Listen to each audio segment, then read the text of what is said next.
Francis Bacon, A Terrible Beauty, taken from the poem, of course, Easter 1916 by W.B. Yeats. One of Bacon's favourite poets, is a singular exhibition in the canon of Francis Bacon exhibitions, and one of the most important for new scholarship and research, as well as being a great exhibition.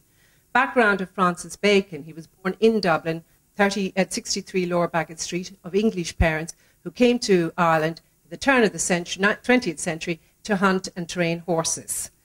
Bacon himself lived in Kildare until he was 16. The house, this is Straffan Lodge, which is near the village of Straffan, and he actually played tennis in Naas Tennis Club for his sins. He also lived in Farm Lee, which was his grandmother's house, and here he is at the age of 16 when he had a row with his father, reputedly for dressing up in his mother's clothes.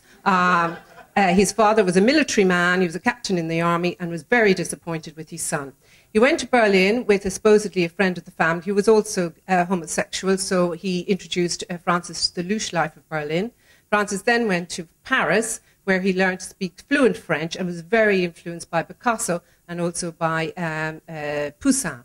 That was his furniture design. After that, he abandoned furniture design and became, this is 1944, one of the most arresting paintings of the 1940s, just at the end of the war.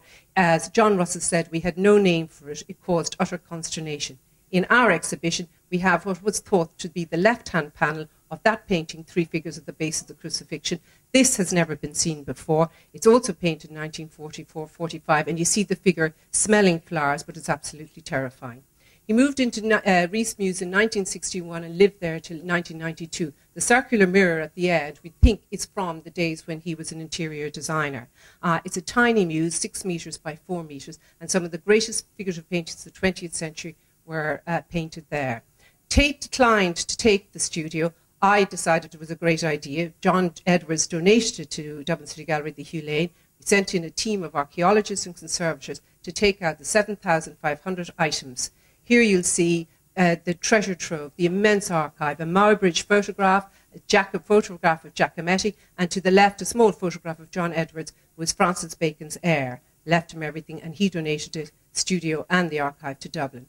The English photographer, pioneering photographer, Edward Mowbridge, was a huge influence on Francis Bacon, and he had 4 copies of The Human Figure in Motion in the studio, most of the leaves taken apart. You see he's painted the background of the figure there and back, pushing it out to show him experimenting. He also loved Michelangelo. He said Michelangelo was the most voluptuous painter of the male figure that he'd ever knew. These are a series of leaves from catalogues of Michelangelo that were found in the studio, and the interventions we can see he used. This is one of the series of his study for figure series in the 1950s, probably based on one of his early lovers, Peter Lacey, but the hermetically sealed background becomes a sort of a synonym with Francis Bacon. He also used, as well as Mowbridge and Michelangelo, other people, including K.C. Clarke's images in positioning and radiography, printed first in the 1930s and still in print today. You see the way he's taken the torso of one body and the legs of another for his paintings. These are photographs that John Deacon did from in the 1960s. He didn't want sitters to sit to him because they were so upset with how he painted them. So these are all of Lucien Freud. Lucien Freud on the street, Lucien Freud on the bed. The white shirt has been used in several photographs. This is in the exhibition, and so is this. This is a hugely important series of photographs John Deacon took of his lover George Dyer, who committed suicide on the eve of his exhibition at the Grand Palais in Paris. The torn and the interventions are absolutely deliberate and are known now as his preparatory drawings.